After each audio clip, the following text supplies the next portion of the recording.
Everything you do in this world has consequences. It all starts with the words that you speak, leading into the actions that you do, into the habits that you create, and that builds the character that you are. This past week, I've come across Paul's letter to the Romans, and in chapter 12, he gives us four do nots with the whole thing of how to conquer evil. It starts in verse 14, where he goes, "Bless those who persecute you.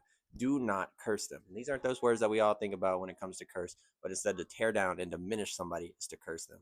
And that moves into our actions, which is next in verse 17. He goes, "Do not repay evil for evil." You start to repay evil with evil. You can see it comes from the words that you spoke, the negative words leading into the negative actions, repaying evil for evil. So if somebody wrongs you, you tend to go on the defensive and go wrong them instead of praying for them, forgiving them, what we are drawn to do. That leads us right into verse 19 where he says, "Do not take revenge, for this is God's wrath, not yours."